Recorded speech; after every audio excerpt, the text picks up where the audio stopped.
Hey guys, tonight we slip into the gritty, grimy world of medieval hygiene, where the air hums with the buzz of flies and the faint whiff of something you'd rather not name. Picture yourself trudging through a bustling medieval town, your boots squelching in the muck of a street that doubles as an open sewer. The scent of rotting food and unwashed bodies hits you like a rogue wave, and you're pretty sure you won't survive this without a modern shower and a hazmat suit. It's a sensory overload, think damp straw, sour sweat, and a hint of livestock lingering everywhere. So before you get comfortable, take a moment to like the video and subscribe, but only if you genuinely enjoy what I do here. Drop a comment with your location and local time. I'm curious where you're drifting off from tonight.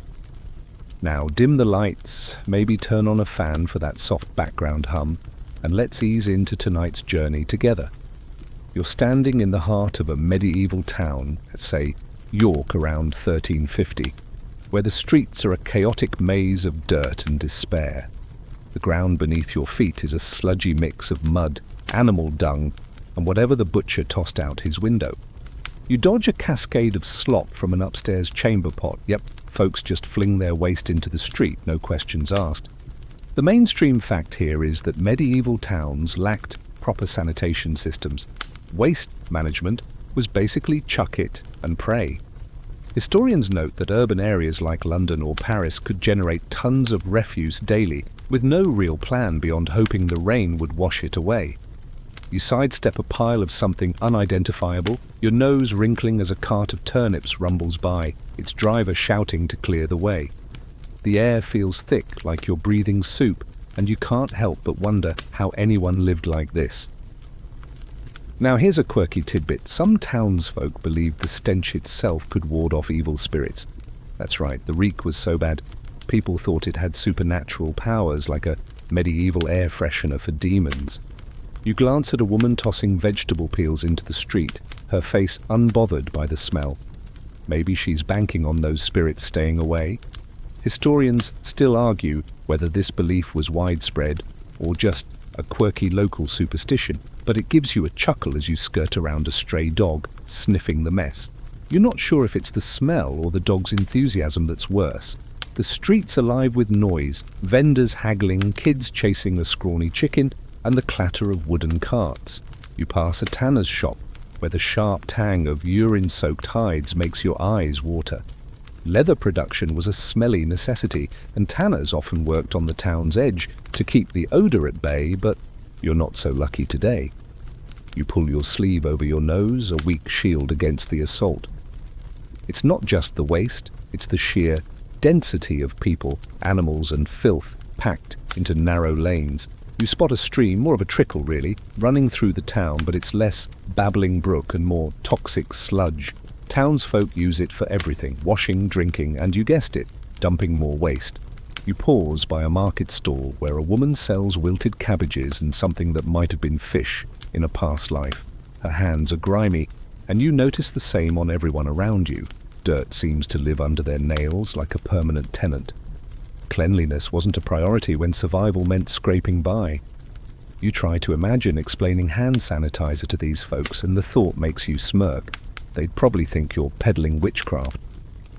Speaking of which, you catch a whiff of something oddly sweet, maybe a baker's oven cutting through the funk. It's a rare moment of relief, like finding an oasis in a desert of stink. As you weave through the crowd, you notice the cobblestones, where they exist, are slick with grime. Some towns had rules about waste disposal, but enforcement was a joke. You imagine a town crier yelling, "No dumping after dusk," only for everyone to ignore him. The reality is, people were too busy surviving to care about street hygiene. You step over a puddle that's definitely not rainwater and wonder how anyone avoided getting sick. Spoiler, they didn't. Diseases like dysentery were rampant, spread by the very filth you're dodging. You're starting to feel like a contestant in a medieval obstacle course, except the prize is just making it to the next street alive. By now, you're itching for a bath, but that's a whole other adventure. The medieval world wasn't built for cleanliness, and you're learning that the hard way. You glance at a tavern sign swinging in the breeze, promising ale that's probably safer than the water. The thought of a drink sounds tempting, but you're not sure you trust anything here. You take a deep breath, then regret it instantly as the street's bouquet hits you again. This is medieval hygiene at its finest, a world where filth is just part of the scenery, and you're stuck right in the middle of it. You're still in that medieval town, the stench of the streets clinging to your clothes like an unwanted guest, but now you're wondering about the whole medieval people never bathed stereotype. You've heard the rumors. Folks supposedly thought water was the devil's doorstep, and cleanliness was a sin. Let's dive into a bathhouse, or what passes for one, to see if that holds up. You're standing outside a wooden structure, steam curling from its cracks like it's whispering secrets. The sign's faded, but the faint sound of splashing and laughter pulls you in. You're about to uncover whether medieval bathing was a myth or a surprising reality. You push open the door and a wave of humid air hits you, heavy with the scent of wet wood and something vaguely herbal. The mainstream fact is that bathing wasn't as rare as pop culture makes it out to be. Public bathhouses, especially in larger towns, were social hubs from the 12th to 15th centuries, where people soaked, gossiped, and sometimes even ate. You step inside and see a mix of folks, merchants, craftsmen, even a monk or two, lounging in large wooden tubs. The water's murky, and you're not sure if it's from herbs or just use. You grimace, imagining sharing bath water with half the town. It's like a communal soup, and you're not hungry for it.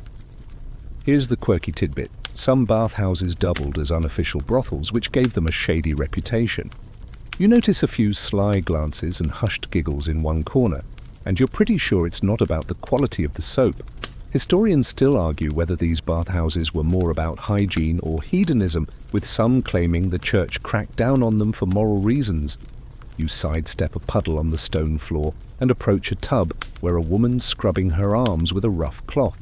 Soap, when it existed, was a luxury. Think lye and animal fat, not lavender-scented bars.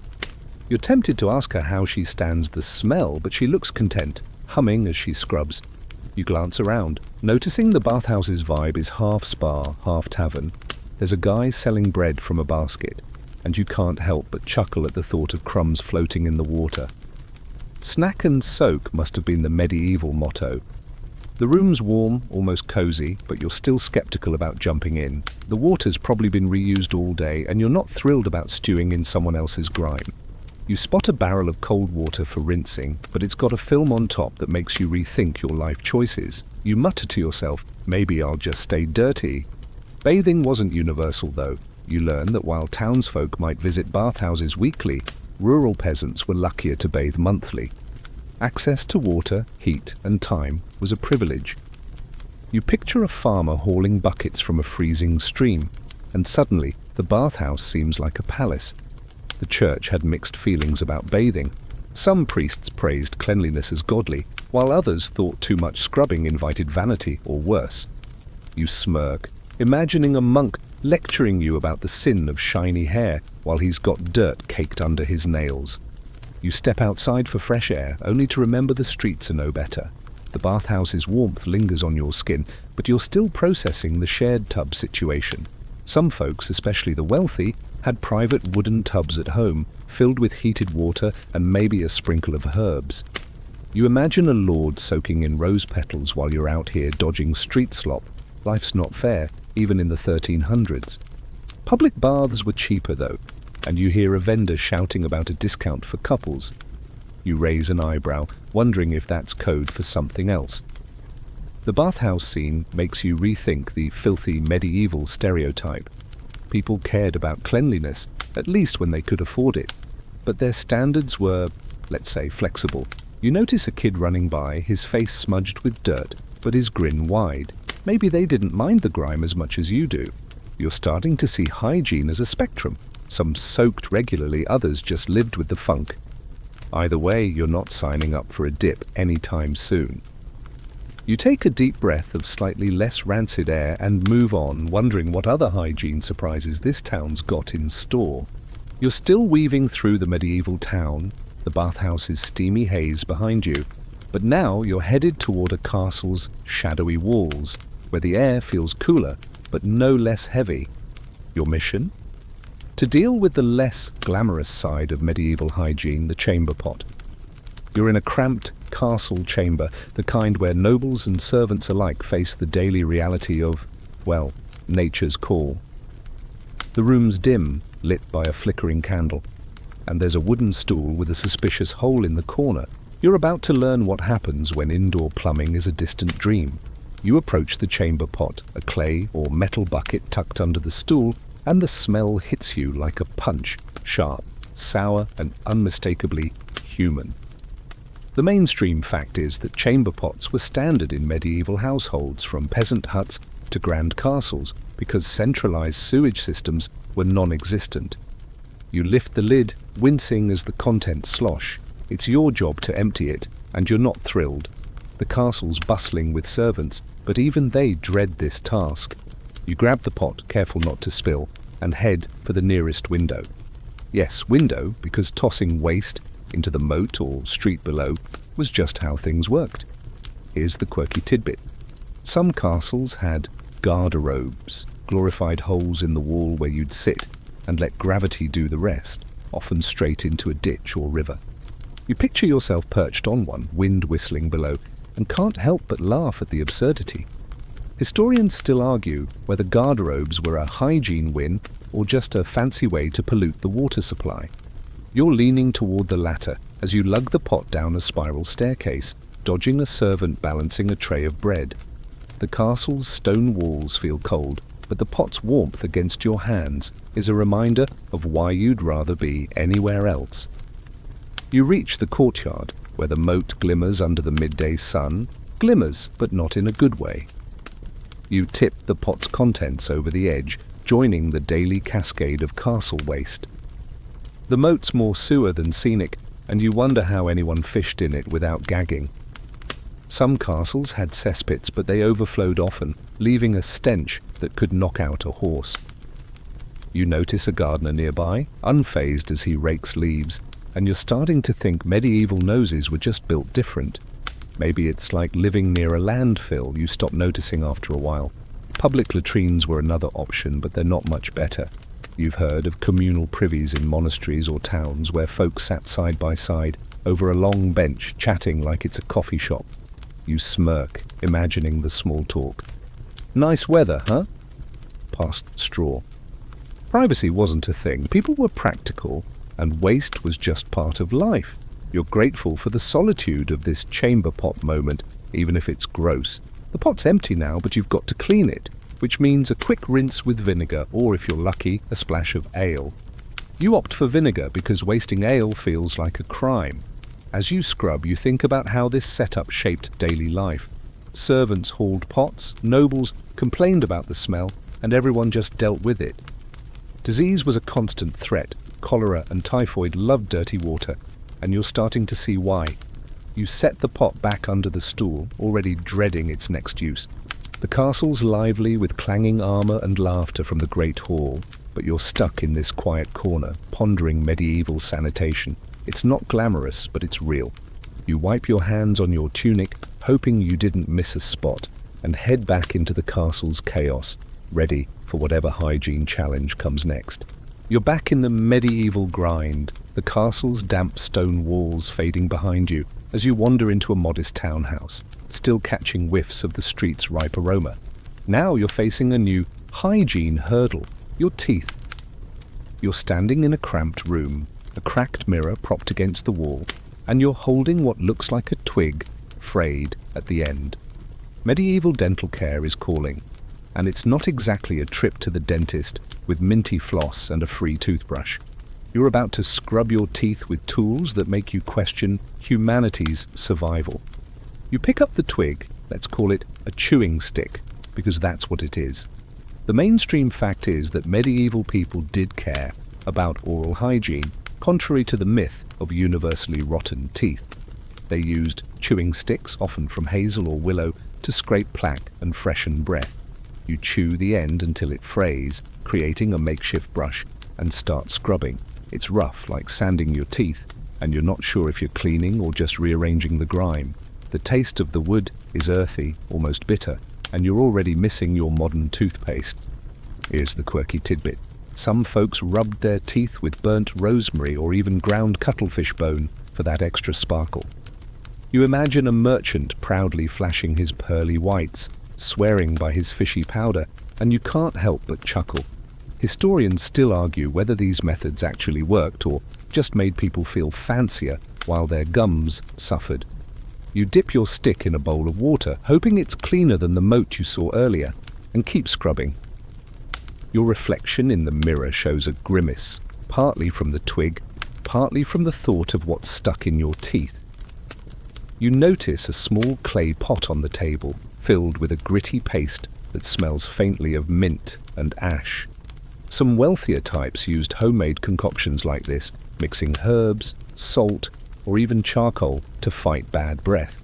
You give it a try, smearing it on the stick and brushing again. It's like chewing on a campfire, but your mouth feels marginally fresher. Poor folks, though, often just rinsed with water or chewed parsley. You picture a peasant chomping on a sprig like it's bubblegum, and the image makes you smirk. Dental care was a luxury, and you're starting to appreciate the effort. Your gums are tingling, and not in a good way. Tooth decay was common thanks to sugary diets creeping in with trade. Think honey and dried fruit, not candy bars. Barbers or tooth pullers handled extractions, and you shudder at the thought of their rusty pliers. No anesthesia, just a shot of courage, and maybe some ale. You glance at the door, half expecting a barber to barge in with a grim smile and a toolkit. The room's quiet though, save for the distant clatter of the town outside. You rinse your mouth with a swig of water, spitting into a bowl that's seen better days, and wonder how anyone kept their teeth past 30. Bad breath was the real social faux pas. You learn that people chewed cloves or fennel seeds to mask it, carrying little pouches like medieval tic-tacs. You fish a clove from your pocket, let's pretend you're prepared, and pop it in your mouth. It's sharp, but beats the alternative. The townhouse feels stuffy now, and you step outside, still chewing.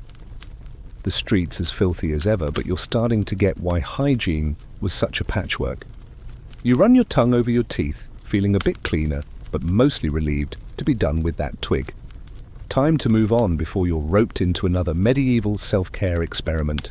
You're still trudging through the medieval town, the faint taste of clove lingering in your mouth as you dodge another questionable puddle. Now you're turning your attention to the clothes on your back, heavy, scratchy, and suspiciously stiff. You're in a small tailor's shop, the air thick with the smell of wool and sweat, surrounded by bolts of rough fabric. You're about to discover what it was like to wear medieval garments, where laundry day was more of a suggestion than a reality. Get ready to itch, because these clothes have stories and most of them are grimy. You're handed a tunic, linen undergarments, and a woolen cloak that feels like it's been through a few too many winters. The mainstream fact is that medieval clothing was rarely washed due to the labor and cost involved. Water had to be hauled, heated, and mixed with harsh soaps if any were used at all. You pull on the tunic, and it's like wearing a burlap sack with ambitions. It's stiff with dirt and sweat stains, and you're pretty sure it's been shared by a few owners before you. The linen underneath is slightly softer but clings to your skin like it's plotting something. You're already dreaming of a washing machine. Here's the quirky tidbit. Some folks believed wearing dirty clothes could protect against disease, thinking the grime created a barrier against evil humors. You snort at the idea, imagining a knight boasting about his protective, crusty doublet. Historians still argue whether this was a widespread belief or just a convenient excuse for skipping laundry. You adjust the cloak, which smells faintly of smoke and sheep, and notice the weight dragging your shoulders. Wool was king, durable, warm, but a magnet for dirt and odors. You're starting to understand why everyone smells like a barn. You glance around the shop, where a tailor's stitching a new garment with a bone needle. Washing clothes meant pounding them with rocks or trampling them in a stream, a task reserved for servants or the desperate. Wealthy folks might have a fresh tunic now and then, but you're stuck with this hand-me-down that's probably seen more markets than you have. You spot a stain that could be mud or worse, and decide not to investigate. Instead, you focus on the tailor, who's muttering about a noble's order for silk. Silk was rare, a status symbol, but even that got grimy fast without modern detergents. Your undergarments are another story. Linen was the go-to for those close-to-skin layers, but fresh was a relative term. You're told to change them weekly if you're lucky, but they're already yellowed and stiff. You imagine explaining dry cleaning to the tailor, and the thought makes you chuckle. He'd probably think you're mad. We're a constant threat, thriving in unwashed fabric, and you're already scratching at the thought. Some folks boiled their linens to kill bugs, but that was a hassle. You're starting to see why people just lived with the itch. You step outside, the cloak catching on a splintered doorframe. The street's bustle hasn't slowed, and you blend in with the crowd, all of you wearing clothes that haven't seen water in weeks. Fashion mattered. Bright dyes and embroidery screamed wealth, but hygiene? Not so much. You notice a woman in a faded dress, her apron caked with flour and grease. She's unbothered, haggling over a basket of eggs. Maybe you're the odd one out, wincing at every stain. You tug at your tunic, hoping it doesn't betray you with a whiff of its history, and move on, ready for the next hygiene adventure in this gritty world. You're still wrapped in that scratchy, grime-crusted tunic, weaving through the medieval town's clamour when you spot a striped pole swinging above a shop door. It's the barber's, and your heart sinks because this isn't just about a haircut. You're stepping into a world where barbers double as surgeons, wielding razors for both beards and bloodletting. The shop smells of iron and herbs, and you're about to face a blade that's seen more than just hair. Brace yourself. This is medieval grooming with a side of terror. You duck inside, greeted by a barber with a grin that's equal parts friendly and unsettling. The mainstream fact is that barbers in the Middle Ages were the go-to for minor surgeries, tooth extractions, and even amputations, alongside trimming hair. You sit on a wooden stool, eyeing the array of tools, razors, lancets, and a bowl that's probably for catching blood. The barber sharpens his blade on a leather strop, and you're wondering if you should have just lived with the scruffy beard. He's humming, oblivious to your nerves, as he preps for a shave that feels more like a gamble. Here's the quirky tidbit. Some barbers advertised their skills by displaying jars of teeth they'd pulled, like a gruesome trophy case. You glance at a shelf and spot one, filled with yellowed molars, and can't help but chuckle nervously. Historians still argue whether this was a common practice or just a few show-offs trying to drum up business. You lean back as the barber slathers your face with a lye-based soap, its sting making your eyes water. The blade's cold against your skin, and you hold your breath, praying he's steadier with a razor than he is with that lancet you saw. The shave is quick, but then he mentions balancing your humours. You freeze. Bloodletting was a medieval cure-all, based on the idea that draining blood fixed everything from fevers to bad moods.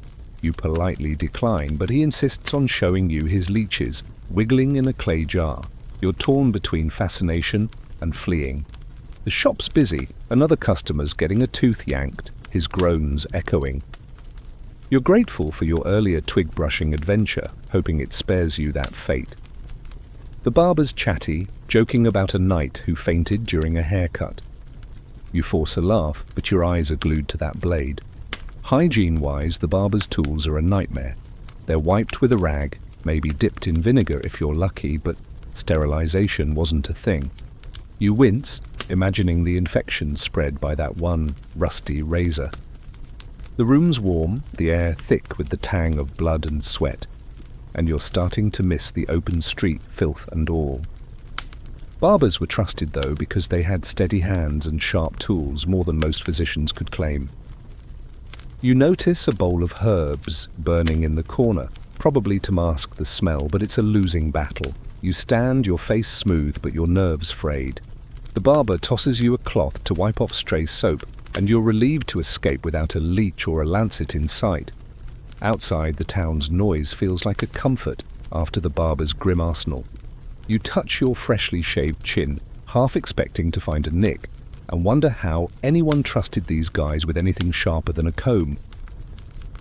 You're starting to see medieval hygiene as a game of survival, clean enough to function, but never quite safe. With a shudder, you move on, hoping the next stop doesn't involve sharp objects. You're back on the medieval streets, your freshly shaved face tingling in the cool air, but the relief is short-lived because you're catching whiffs of yourself and the crowd around you. The tunic's musty odor is winning, and you're starting to realize why medieval folks leaned hard into perfumes. You're headed to a market stall piled with vials and herbs, where a woman with a sly smile promises to make you smell like royalty, or at least less like the stable. You're about to dive into the world of medieval scents, where covering up body odor was an art form. You approach the stall where the air shifts from street stink to something floral yet pungent. The mainstream fact is that perfumes and scented oils were widely used in the Middle Ages, especially by the wealthy, to mask body odor and signal status. You pick up a glass vial filled with a murky liquid, rosewater, mixed with cloves, the vendor claims. You dab some on your wrist and it's strong, like a garden punched you in the nose. It's not bad, but it's fighting a losing battle against the tunic you're still wearing from that tailor's shop. You're starting to think you need a barrel of this stuff. Here's the quirky tidbit. Some folks used ambergris, a waxy substance from whale innards, as a high-end perfume base. You imagine a noble sniffing his whale gut-scented wrist and bragging about it, and you can't help but snicker. Historians still argue whether ambergris was a luxury or just a bizarre trend among the elite. You set the vial down and browse the stall. There's lavender oil, musk from deer, and even something that smells like crushed pine needles. The vendor's pushing a pomander, a perforated ball stuffed with spices you'd hang from your belt. You give it a whiff, and it's like Christmas in July, but you're not sure it's worth the coins. Body odor was a fact of life when baths were rare and clothes were washed even less. You notice the crowd around you, merchants, maids, even a priest, all radiating their own unique bouquet. People didn't just use perfumes for themselves, they sprinkled them on clothes, beds, and even floors to combat the ever-present funk. You spot a woman dousing her cloak with something that smells like cinnamon, and you're tempted to ask for a spritz. Instead, you settle for a small cloth sachet of dried herbs to tuck into your tunic. It's a small victory, like putting a band-aid on a broken leg. The vendor's chatting up a customer, explaining how scents could ward off disease. Medieval folks believed bad smells carried illness. Miasma theory was the science of the day, so a good whiff of rosewater was practically medicine. You chuckle, thinking of that filthy moat from the castle and how no perfume could save it. The stall's busy, with buyers haggling over tiny bottles like they're buying gold. You're starting to see why smelling decent was a flex, a way to stand out in a sea of unwashed humanity. You step away, the sachet doing its best to keep you socially acceptable. The market's alive with shouts and the clink of coins, but you're hyper-aware of every breeze carrying someone's unmasked odor. Perfumes were a bandage on a bigger problem, but they gave people a sense of control. You take a deep breath, grateful for your herbal backup, and move on, wondering what other tricks this town has for dodging the stench. You're still wandering the medieval market, the faint scent of your herbal sachet barely holding its own against the town's relentless stench. Now, a shadow looms over the streets, not just the usual grime, but the spectre of the plague. You're standing in a town square where the air feels heavier and whispers of pestilence ripple through the crowd. You're about to see how medieval hygiene, or the lack of it, tangled with the Black Death and other diseases, and how people clung to bizarre remedies to survive. This isn't just about staying clean, it's about staying alive. The square's quieter than usual, with wary glances and fewer vendors. The mainstream fact is that the Black Death, peaking around 1347 to 1351, killed up to half of Europe's population, and poor hygiene made it worse. Fleas carried by rats thrived in filthy streets like the ones you've been dodging, spreading the plague faster than gossip. You notice a cart piled with rags and a man shouting about cleansing tonics. You're skeptical, but the crowd's desperate, clutching coins for anything that promises safety. You step closer, avoiding a pile of rotting straw, and eye the tonic, a murky brew that smells like regret. Here's the quirky tidbit. Some plague cures involved rubbing onions or even live chickens on infected sores, believed to draw out the disease. You picture yourself chasing a squawking hen through the square, and the absurdity makes you snort. Historians still argue whether these remedies were pure desperation or rooted in some misunderstood logic. You're offered a vial of the tonic, but you wave it off, remembering that filthy moat from the castle. No way you're trusting mystery liquids in a town where clean water's a myth. The plague made hygiene a matter of life and death, but knowledge was spotty. People thought bad smells caused disease, so they burned herbs or carried those pomanders you saw at the perfume store.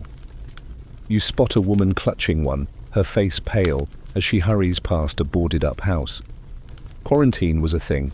Sick families were locked in with a red cross painted on their door, but it didn't help when rats scurried freely. You're starting to itch, just thinking about fleas, and that lice-ridden tunic from the tailor's shop isn't helping your paranoia. You pass a physician, his beak-like mask stuffed with herbs to filter the air. It's creepy but practical, and you can't help but chuckle at how he looks like a grim bird of prey. These masks were early hazmat suits, but they did little against fleas or contaminated water. You notice a ditch running through the square filled with the same sludge you saw in the streets. People drank from similar sources, and you're not surprised dysentery was as deadly as the plague. Washing hands wasn't a habit, soap was scarce, and water was suspect. You're tempted to lecture the crowd on germs, but they'd probably burn you as a witch. The square feels like a pressure cooker of fear and filth. You hear a bell tolling, signaling another death, and the mood shifts darker. Some turn to prayer, others to quack cures, but hygiene? It was an afterthought. You tuck your sachet closer, a small comfort, and move on, grateful you're just a visitor in this plague-ridden world. The streets await, and you're hoping for a less deadly hygiene lesson next. You're still weaving through the medieval town, the grim echoes of the plague-ridden square, fading as you approach a grander sight, the castle's towering gates. The contrast between royal luxury and the common folk's grime is stark, and you're about to step into a world where hygiene was a status symbol. You're standing in a lavish courtyard, fountains trickling, hopefully clean water, while the memory of the town's filthy ditches lingers. You're here to compare the bathing habits of kings and peasants, and it's clear not everyone's splashing in the same tub. You're ushered into a royal bath chamber, where a massive wooden tub, lined with linen, steams with hot water, sprinkled with rose petals. The mainstream fact is that medieval nobility often bathed regularly, sometimes daily, in private tubs with heated water and scented herbs, a far cry from the town's murky bathhouses. You dip a finger into the water, warm, fragrant, and almost inviting. A servant pours in more hot water from a copper kettle, and you're half tempted to dive in, especially after that scratchy tunic and the plague square's stench. But this is a noble's privilege, not yours. Here's the quirky tidbit. Some royals bathed in wine or milk, believing it softened their skin or boosted their health. You imagine a king soaking in a vat of red wine, looking like a very relaxed grape, and you stifle a laugh. Historians still argue whether these lavish baths were about hygiene or just ostentatious flexing. You glance around the chamber, tapestries on the walls, a fire crackling, and a table with silver bowls of lavender and chamomile. It's a spa day compared to the bathhouse you visited, where you shared murky water with half the town.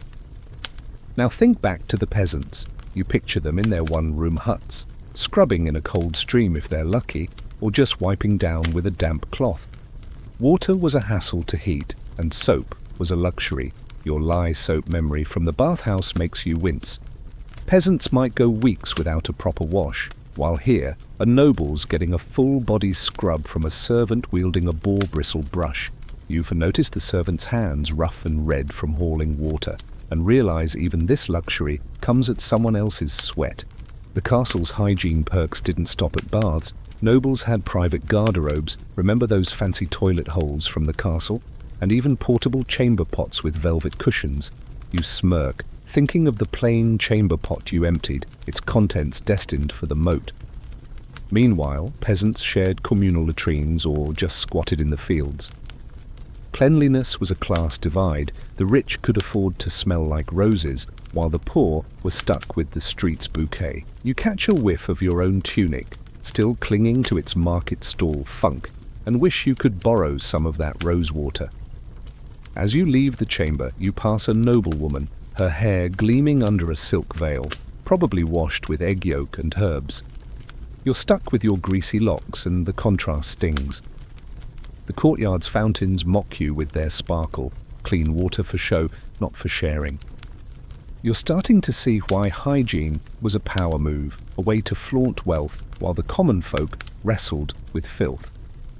You step back into the town, the castles glow behind you, ready for whatever grimy challenge awaits next.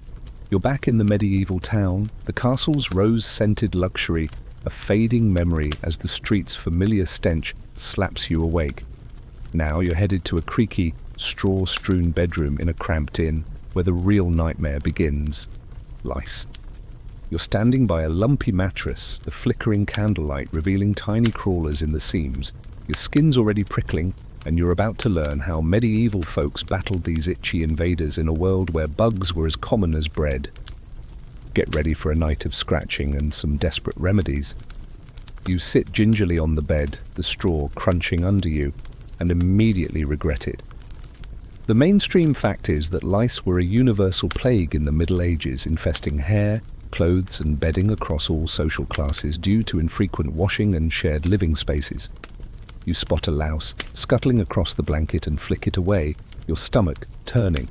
Everyone, peasants, knights, even that rose-water-soaked noble from the castle, dealt with these pests. You're tempted to sleep on the floor, but it's covered in crumbs and who knows what from the inn's last guests. Here's the quirky tidbit. Some people smeared their scalps with mercury-based ointments to kill lice, a remedy that was as toxic as it sounds. You imagine slathering your head with shiny poison and shudder, preferring the itch to a slow death. Historians still argue whether mercury treatments were common or just a risky fad among the desperate. You grab a fine-toothed comb from a table, your only weapon. Combing was the go-to lice defense, a tedious process you're dreading. You start raking through your hair, wincing as the comb snags and tiny bugs fall onto your lap. It's like a horror show but medieval. The inn's noisy with snores and muffled arguments from other rooms, but you're too focused on your scalp to care. Lice loved unwashed hair, and after days in that grimy tunic from the tailor's shop, you're a 5-star buffet. You remember the noble's gleaming hair and wonder if their fancy baths helped. Spoiler. Not really. Lice didn't discriminate. Even queens combed out bugs or had servants do it, a humiliating ritual. You're halfway through your hair when you notice the comb's teeth are gunked up. You wipe it on a rag, hoping it's not someone's old sock, and keep going. Other remedies were less appealing. Some boiled their clothes in vinegar or smoked their rooms with sulfur, which sounds like a fire hazard. You glance at the candle, tempted to burn the mattress, but you'd probably torch the inn. Instead, you sprinkle some crushed herbs, maybe fennel, maybe wishful thinking on the bed, a trick you heard at the market. It smells nice like that sachet from the perfume store, but the lice don't seem impressed. You chuckle, imagining them throwing a tiny bug party in defiance. Sleep's a lost cause.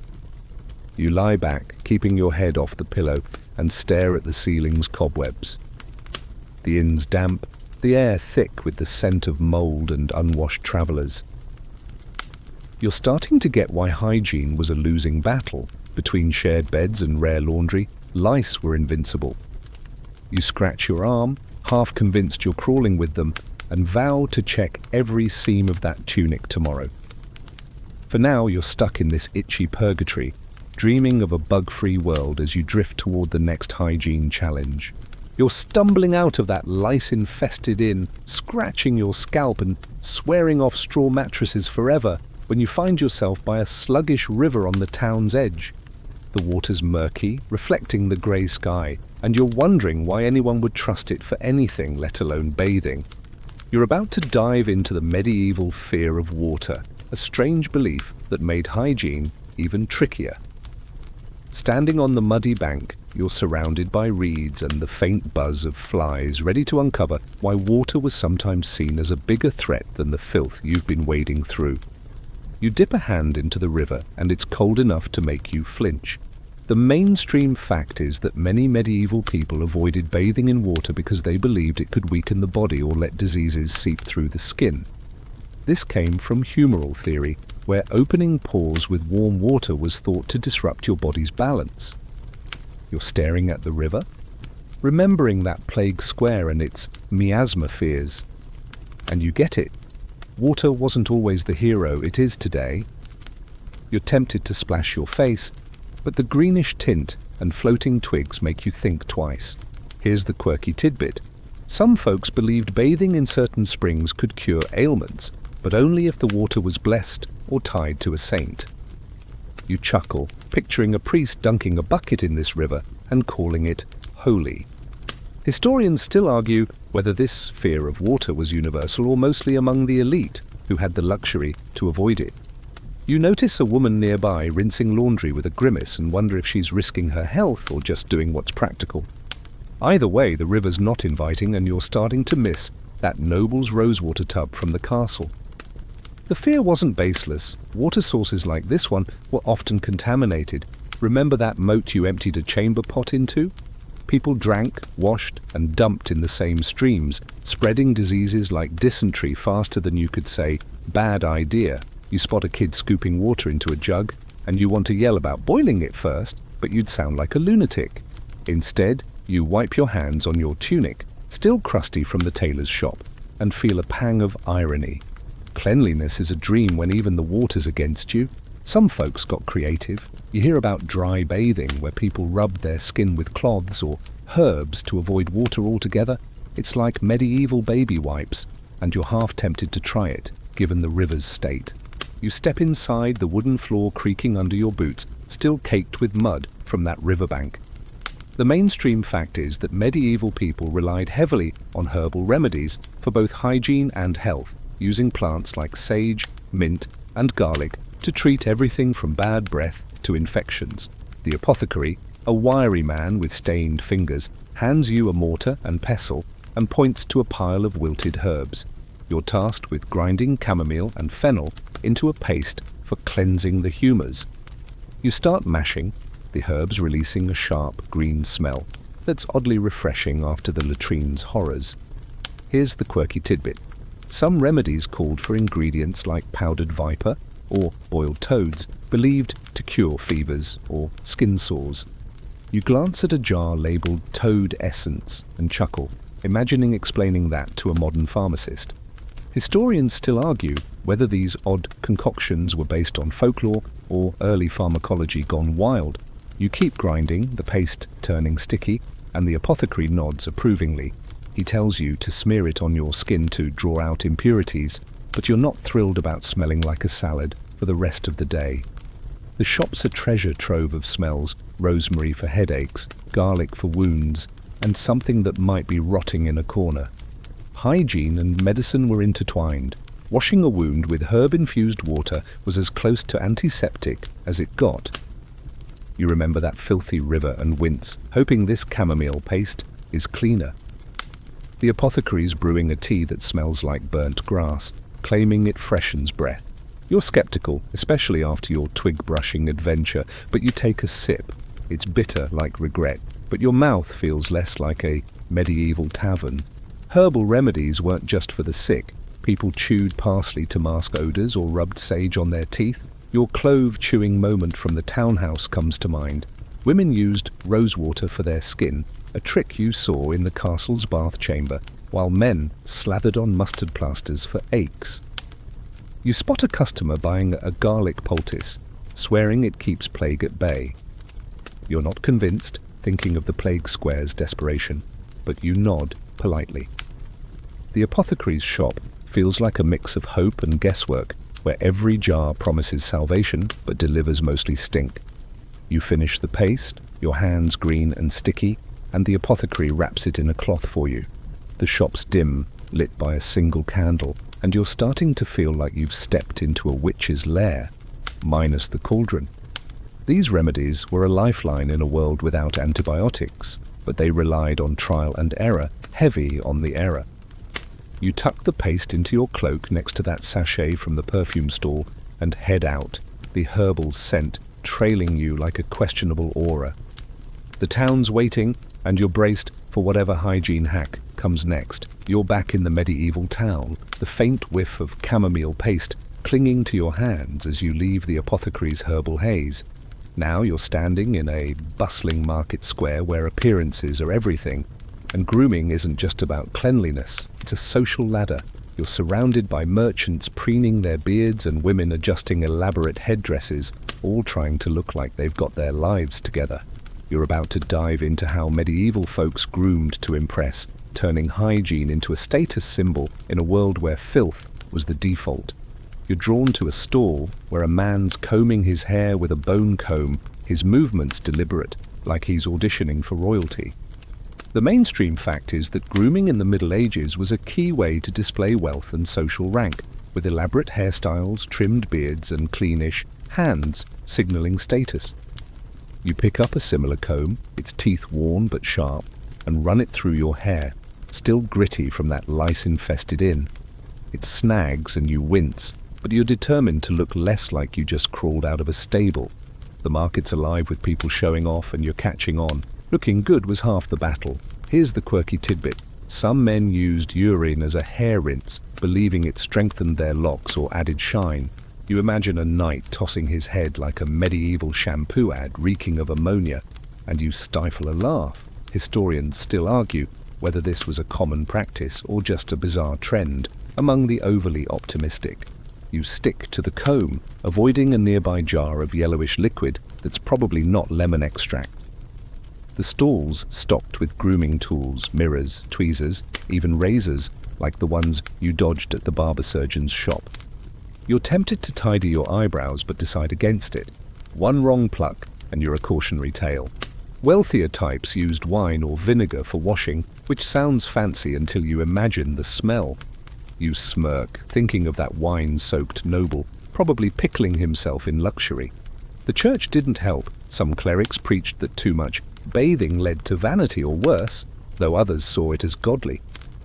You're caught in the middle, staring at this suspect river and wondering how anyone stayed clean. You step back from the bank, the mud sucking at your boots. The town's hum carries over, vendors shouting, carts creaking, and you're reminded that life went on, dirty water or not. People adapted, using what they had, even if it meant trusting a river that looked like a health hazard. You tuck your hands into your cloak, avoiding another dip, and move on, hoping the next hygiene lesson doesn't involve anything quite so swampy. You've left the murky river behind, its questionable ripples still haunting your thoughts, and now you're back in the heart of the medieval town where the streets are as fragrant as ever. Your destination? The grim world of medieval toilets, or what passes for them. You're standing outside a rickety wooden structure, a public latrine, its stench hitting you like a warning shot. Inside the castle, you dealt with chamber pots, but now you're facing garderobes and communal privies, where privacy is a myth and hygiene is a prayer. Brace yourself for a dive into the medieval bathroom experience. You push open the creaky door, and the smell nearly knocks you over. Think rotting food meets overripe fruit with a side of despair. The mainstream fact is that medieval sanitation relied on garderobes in castles and public latrines in towns, often just holes over a ditch or cesspit, with minimal regard for cleanliness. You step inside and see a long bench with a row of holes, each occupied by someone who looks way too comfortable. It's like a social club, except the conversation's happening over a shared sewer. You hesitate, wondering if you can hold it until the 21st century. Here's the quirky tidbit. Some garderobes were built into castle walls with chutes leading to the moat, so your waste could join the fish, or the drinking water. You laugh, remembering that moat you saw, now understanding why it shimmered so suspiciously. Historians still argue whether this setup was practical or a public health disaster waiting to happen. You pick a spot on the bench, trying to ignore your neighbor's cheerful whistling, and notice the lack of anything resembling toilet paper. Instead, there's a pile of straw, or if you're lucky, a scrap of wool. You grab some straw, feeling like you're about to regret every life choice. The latrine's damp, the air thick with a miasma that makes your eyes water. Cesspits below these setups were supposed to be cleaned, but you're betting this one hasn't seen a shovel in years. In wealthier homes, garderobes might have a cloth curtain for privacy, but here it's open season. You glance at the guy next to you who's discussing the price of wool like he's at a tavern. You're starting to think medieval folks had iron stomachs, or no sense of smell. The bench creaks under you, and you're praying it's sturdy, because falling into that pit is not on your bucket list. Some towns had rules about waste, but enforcement was a joke. You imagine a town official sniffing around, fining people for overflowing cesspits, and chuckle at the chaos that must have caused. Monasteries were stricter, with running water in some latrines. Monks took cleanliness seriously, at least for their souls. Here, though, it's every man for himself. You finish up, toss the straw into the hole, and bolt for the door, craving fresh air. The street stench is almost a relief compared to the latrine's assault. You pause, wiping your hands on your tunic, still that grimy one from the tailor's shop, and realize hand-washing wasn't a thing. Soap was rare, and water, as you learned by the river, was suspect. You're starting to see why diseases like dysentery were rampant. The latrine's a stark reminder. Medieval hygiene was about survival, not comfort. You shake off the experience, or try to, and move on, hoping the next stop smells a little less like the end of the world. You're still reeling from that public latrine's assault on your senses, the town's grimy streets now feeling like a breath of fresh air. Barely. You're headed to a small apothecary's shop, its shelves crammed with jars of dried leaves and questionable powders. The air's thick with a mix of sweet and sour, like someone tried to mask a bad decision with honey. You're about to explore the world of medieval herbal remedies, where hygiene meets medicine in a pungent, often bizarre battle against ailments. Get ready to mix some stinky cures and hope they don't make things worse. Grooming wasn't just for vanity. A clean face and neat hair could win you favor in court or a better deal at the market. You notice a woman braiding her hair with ribbons, her fingers deft despite the dirt under her nails.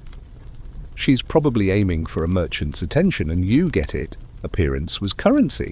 Nobles took it further, using egg yolk or almond oil for glossy hair, a trick you saw in the castle's bath chamber. You're still stuck with that grimy tunic, but a quick comb through makes you feel marginally less feral. You spot a nobleman, his beard oiled to perfection, and wonder how many servants it took to get that sheen. Even peasants groomed when they could. You see a farmer, wiping his face with a damp cloth, probably the same one he used on his cow. It's practical, clean enough to avoid suspicion at church or market. Women wore headscarves to hide unwashed hair, while men kept knives handy for quick beard trims. You try tying a scrap of cloth around your head, hoping it masks your in-bed hair disaster. It's not stylish, but it's better than advertising your lice encounter. You chuckle, imagining explaining hair gel to these folks. They'd probably think it's sorcery. The square's buzzing with people polishing their image, from polished boots to pinned-up cloaks. Grooming was a small rebellion against the dirt, a way to say, "I'm better than this muck."